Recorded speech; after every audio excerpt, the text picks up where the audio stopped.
"Target locked," the F-22 pilot reported, finger resting on the trigger. On the radar screen, the signal source wasn't a military aircraft, but passenger number 12 on Airbus A320. Paris to Madrid route. Radio waves crackled with a forbidden call sign, Echo 79. NATO command whispered in shock, "Impossible. She's supposed to be dead." Amelia Hartmann, 37 years old, British, formerly an ace pilot with the Royal Air Force, now sat quietly in seat 12A on the Airbus A320 flying from Paris to Madrid. Her long blonde hair was pulled back neatly, her face showing exhaustion. Wearing a simple light dress that made her appear fragile and vulnerable. In her hands, she held a worn leather journal. But nobody paid attention. Most passengers saw only a withdrawn, silent woman. When the aircraft began experiencing mild turbulence from crosswinds, a young passenger glanced over and remarked quietly, "You seem tense.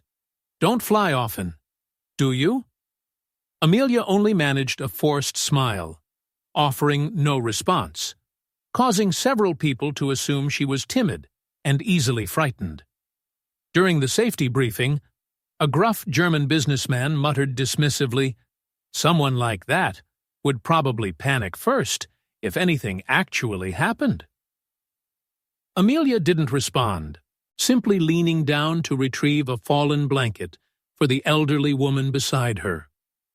Her movements slow and patient, speaking not a single word.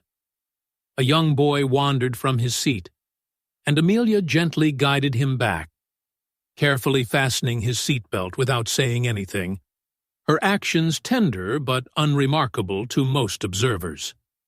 A passenger seated nearby later recalled, "At that moment, everyone thought she was just an ordinary passenger, somewhat weak even.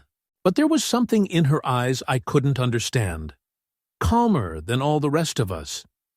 The worn leather journal in her lap contained far more than personal reflections. Hidden within its pages were technical notes, flight protocols, and emergency procedures that spoke of training and experience that contradicted her fragile appearance.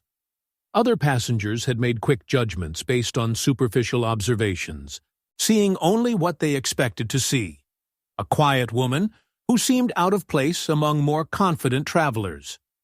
Someone who would likely be a burden during any emergency situation. Amelia had grown accustomed to being underestimated. Her deliberate choice to appear unremarkable was both protective camouflage and personal necessity, allowing her to travel without drawing attention to capabilities she had once been forced to abandon.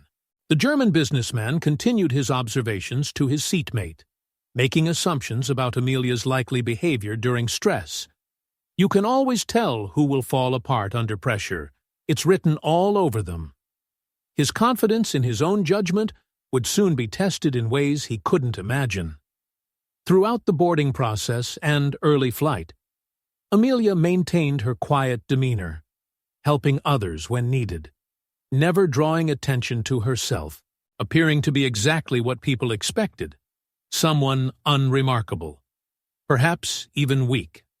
But her eyes, when they occasionally surveyed the cabin, showed a different story. They moved with practiced efficiency, cataloging exits, assessing equipment, noting crew positions, the automatic awareness of someone whose training had become instinct. The leather journal's worn condition suggested years of use, pages filled with notations that only someone with specific expertise would recognize as tactical information and emergency protocols written in personal code. As the aircraft continued its journey toward Madrid, Amelia remained the invisible passenger, someone easily dismissed and quickly forgotten by those around her. The dramatic contrast between appearance and capability was about to become the difference between life and death for everyone aboard. Her positioning in seat 12A wasn't accidental. It provided optimal access to emergency equipment and visual assessment of both cockpit and cabin conditions. Every choice she made was calculated, though none of the other passengers recognized the tactical thinking behind her seemingly random decisions. The young passenger who had commented on her nervousness returned to his phone. The German businessman focused on his laptop, and the rest of the cabin settled into the routine of international travel.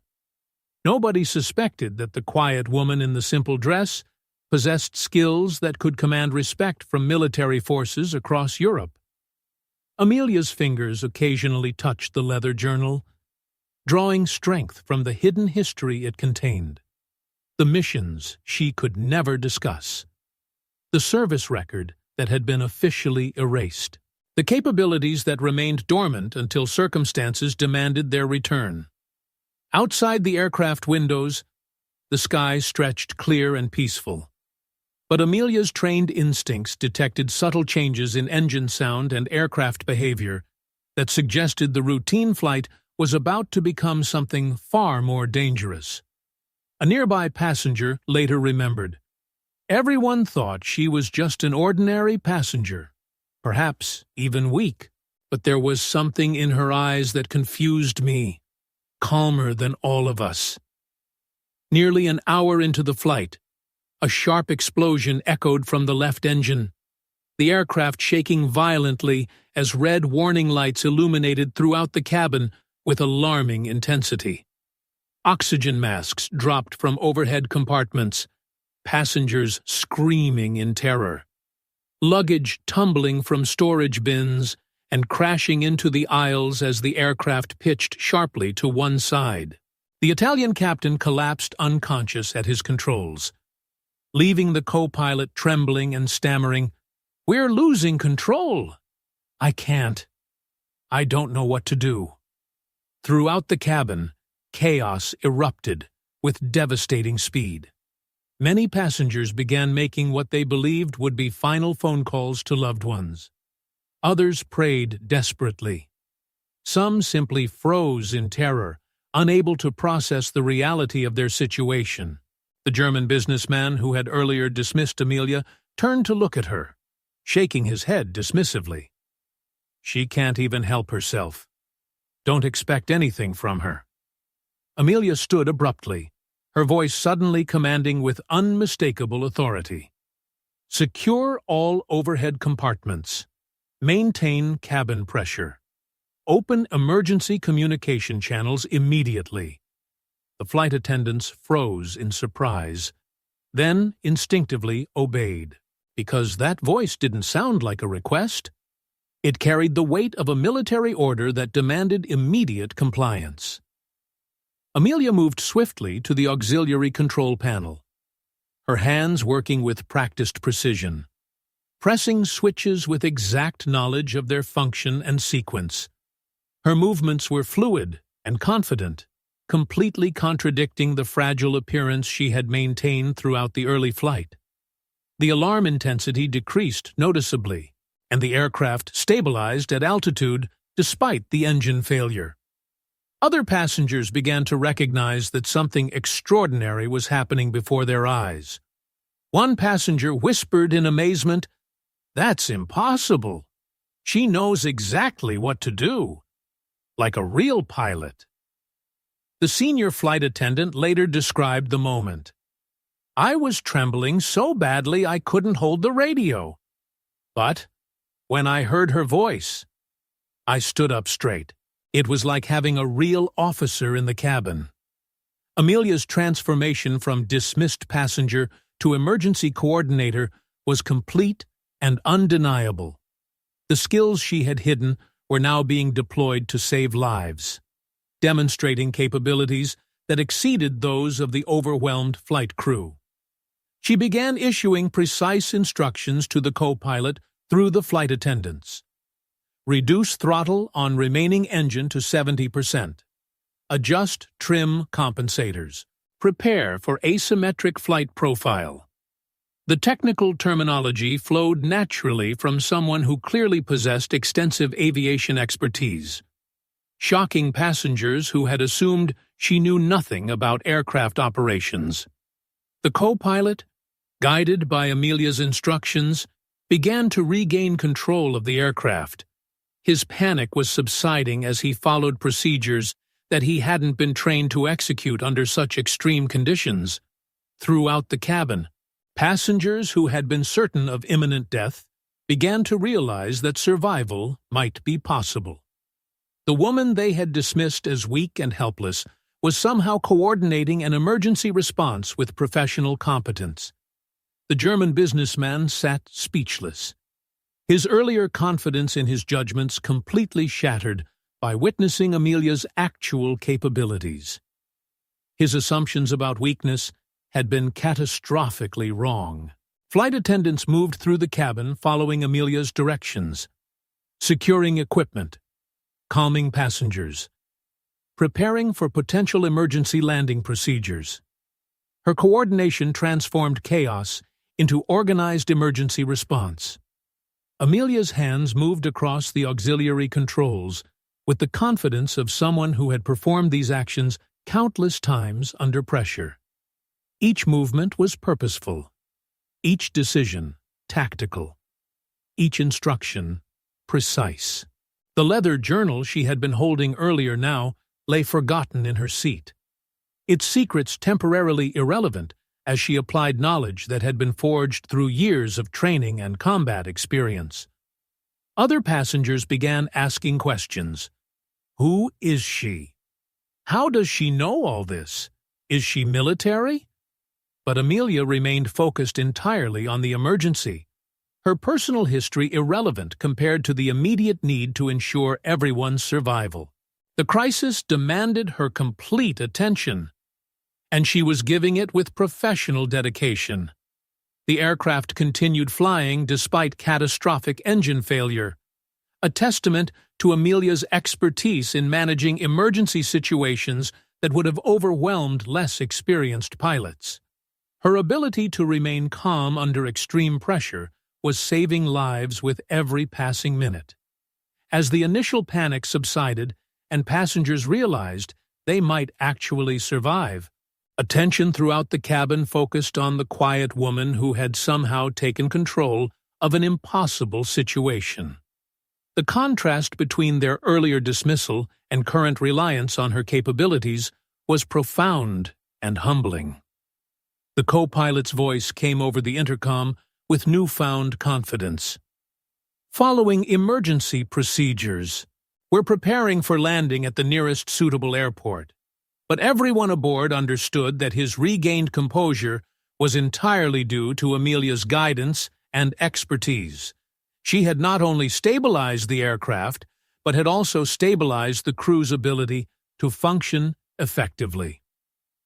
Amelia's face showed intense concentration, but no fear. Her training and experience allowing her to function effectively when others were paralyzed by terror. This was what she had been trained for, what she had once done professionally. Capabilities that remained sharp despite years of forced retirement. The German businessman who had mocked her sat with his head in his hands, realizing that his life now depended entirely on the woman whose capabilities he had so confidently dismissed. The senior flight attendant recalled, "I was shaking so badly I couldn't hold the radio, but when I heard her, I stood straight up. It was as if there was a real officer in the cabin." Word spread rapidly throughout the aircraft. Passenger number 12 is controlling the entire flight.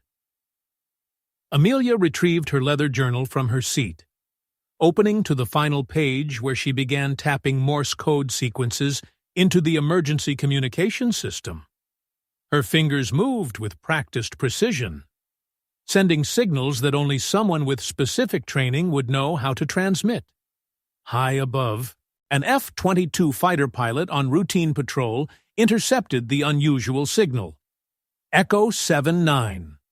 He reacted with shock.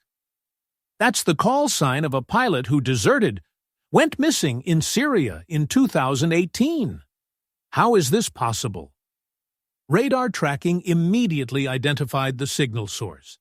Airbus A320, commercial flight, originating from passenger seat 12A.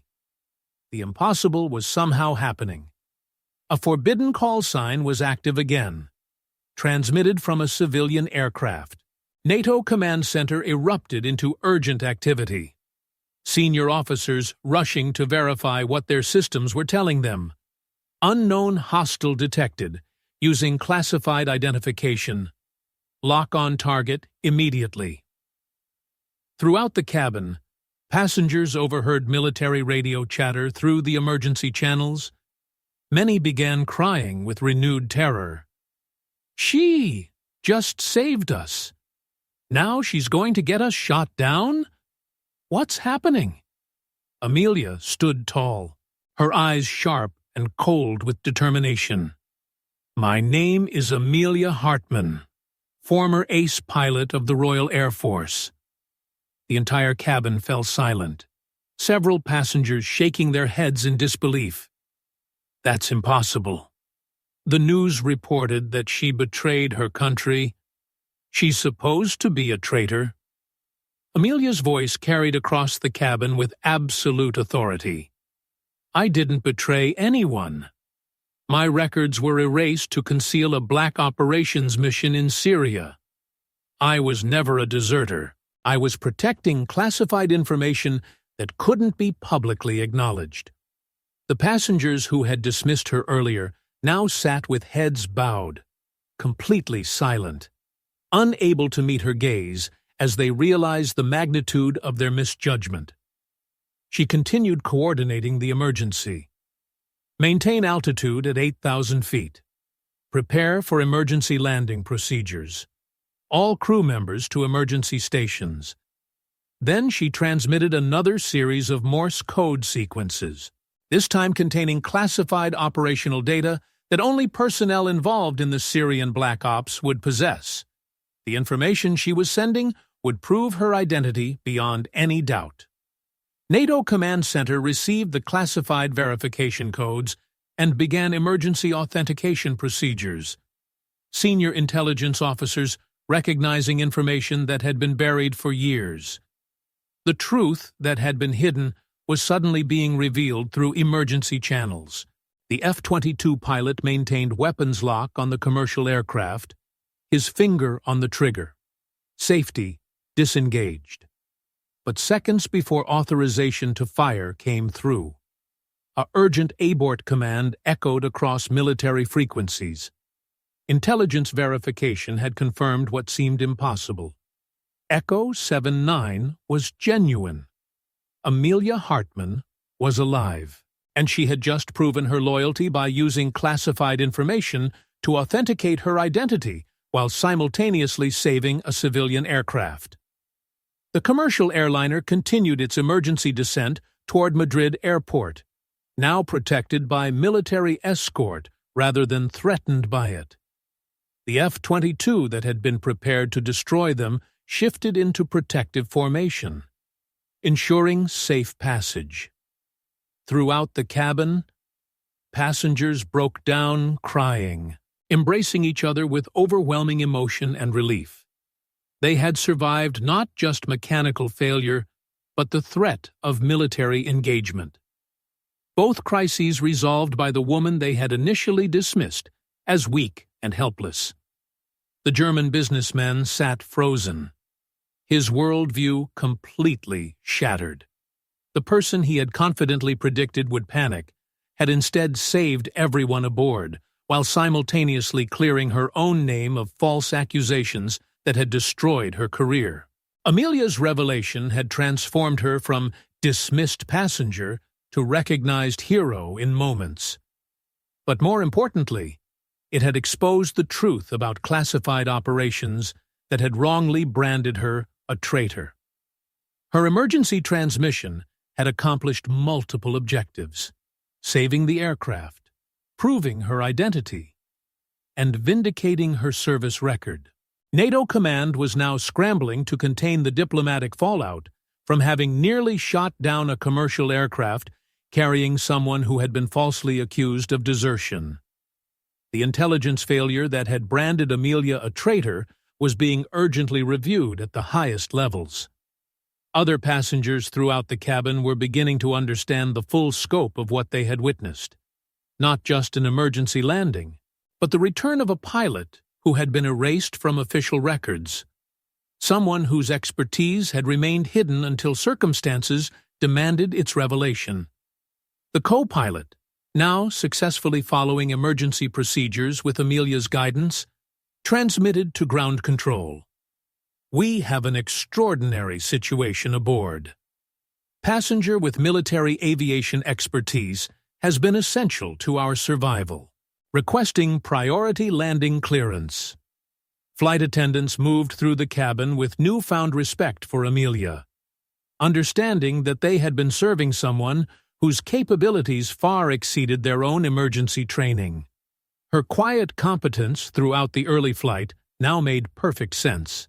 The leather journal that had seemed like a simple personal diary was now understood to contain operational notes and classified information that Amelia had preserved despite her forced retirement. It was evidence of service that had been officially erased but never truly forgotten. As the aircraft approached Madrid airport, passengers sat in respectful silence, watching Amelia coordinate the final phases of emergency landing with professional precision. The contrast between their initial dismissal and current reverence was profound and humbling. The German businessman finally found his voice, but only to whisper a barely audible apology that reflected his complete humiliation at having so thoroughly misjudged someone whose expertise had just saved his life. Military command channels continued buzzing with urgent communications as senior officers realized they had nearly committed a catastrophic error.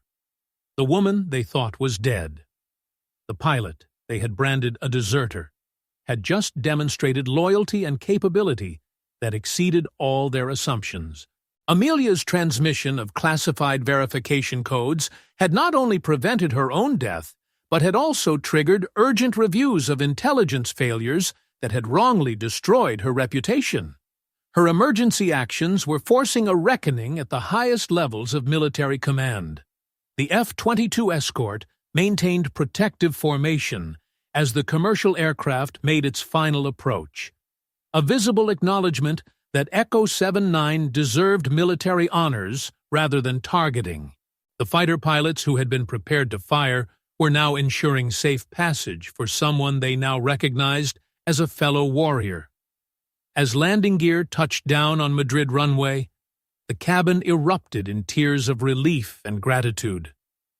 Passengers understanding that they owed their lives to someone whose capabilities they had dismissed, whose service had been erased, whose loyalty had been questioned, but whose expertise had ultimately saved them all.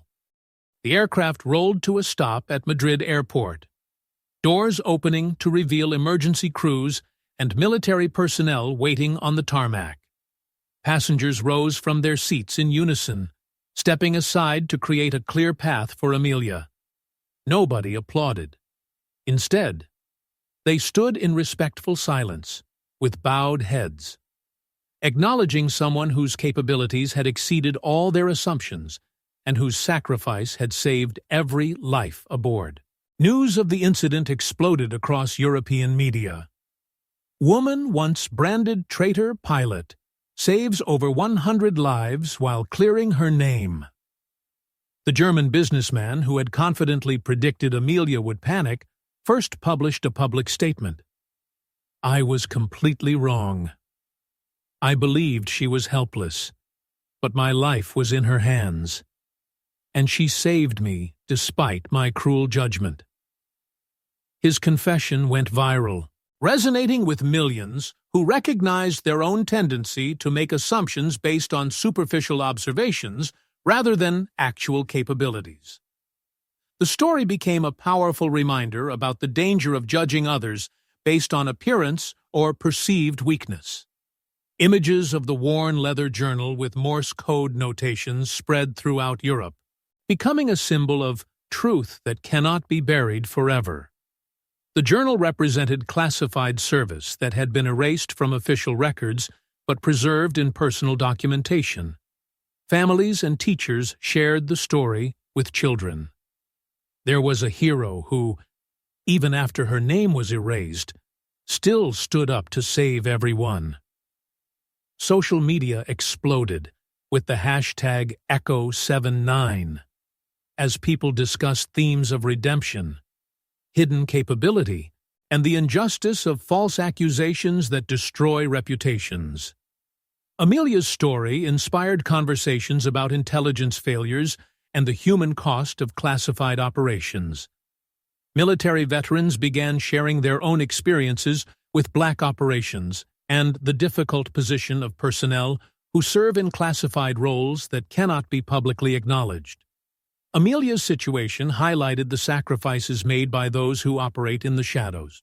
Aviation experts analyzed her emergency procedures, recognizing tactical expertise that could only have been developed through extensive combat experience and advanced training. Her ability to coordinate emergency response while simultaneously authenticating her identity demonstrated capabilities that exceeded standard pilot training. The co-pilot, who had been paralyzed by panic, publicly credited Amelia with saving not just the passengers, but his own career and life.